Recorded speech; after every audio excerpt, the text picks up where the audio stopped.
ಎಲ್ರಿಗೂ ನಮಸ್ಕಾರ. ನಾನು ಕರ್ನಾಟಕ ಕಲಾ ಮಹಾವಿದ್ಯಾಲಯದಲ್ಲಿ 2007ರಿಂದ 10ರವರೆಗೂ ಕಲಾ ವಿಭಾಗದಲ್ಲಿ ವ್ಯಾಸಂಗ ಮಾಡಿ ಈಗ ಪ್ರಸ್ತುತ ವಕೀಲನಾಗಿ ಬೆಂಗಳೂರಿನ ಹೈಕೋರ್ಟ್ನಲ್ಲಿ ಸೇವೆಯನ್ನು ಸಲ್ಲಿಸ್ತಾ ಇದ್ದೀನಿ. ನಾನು ಮೂಲತಃ ಹುಬ್ಬಳ್ಳಿಯವನಾಗಿರೋದ್ರಿಂದ ಯಾವಾಗಲೂ ನಾನು ಹುಬ್ಬಳ್ಳಿಗೆ ಬಂದ ಟೈಮಲ್ಲಿ ನಮ್ಮ KCD-ಗಾಗಲಿ ಮತ್ತು ನಮ್ಮ ಯೂನಿವರ್ಸಿಟಿಗಾಗಲಿ ನಮ್ಮ ಲಾ ಕಾಲೇಜಿಗೆ ಸಿದ್ದಾಪುರ ಕಂಪ್ಲಿ ಲಾ ಕಾಲೇಜಲ್ಲಿ ಓದಿರೋದು.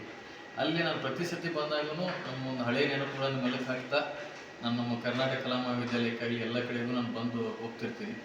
ಈ ದಿನ ನಾನು ಬಂದಾಗ ನಮ್ಮ ಹುಡುಗರನ್ನೆಲ್ಲ ಕರ್ಕೊಂಡ್ಬಂದಿದ್ದೆ.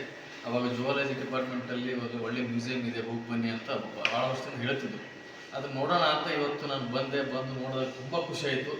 ಕರ್ನಾಟಕದಲ್ಲೇ ನಮ್ಮ ಕಾಲೇಜಿಂದು ಮ್ಯೂಸಿಯಮ್ಮು ಫಸ್ಟ್ ಪ್ಲೇಸಲ್ಲಿದೆ ಮತ್ತು ದೊಡ್ಡ ಮ್ಯೂಸಿಯಮ್ಮು. ಸುಮಾರು 1 ಕೋಟಿ ರೂಪಾಯಿ ಖರ್ಚು ಮಾಡಿ ಈ ಒಂದು ಮ್ಯೂಸಿಯಮ್ಮನ್ನು ನಿರ್ವಹಣೆ ಮಾಡ್ತಿದ್ದಾರೆ. ಅದಕ್ಕೆ ನನಗೆ ತುಂಬ ಖುಷಿಯಾಯಿತು. ಮತ್ತು ಇಲ್ಲಿರುವಂಥ ಎಲ್ಲ ಒಂದು ಪ್ರಭೇದಗಳಾಗಲಿ, ಎಲ್ಲ ಪ್ರಾಣಿಗಳಾಗಲಿ ಮತ್ತು ಎಲ್ಲ ಇದನ್ನು ಭಾಳ ಕಾಯ್ಕೊಂಡು ಮತ್ತು ಒಂದು ಒಳ್ಳೆ ಮೇಂಟೈನ್ಡ್ ಆಗಿ ಮೇಂಟೈನ್ ಮಾಡ್ತಾ ಇದ್ದಾರೆ.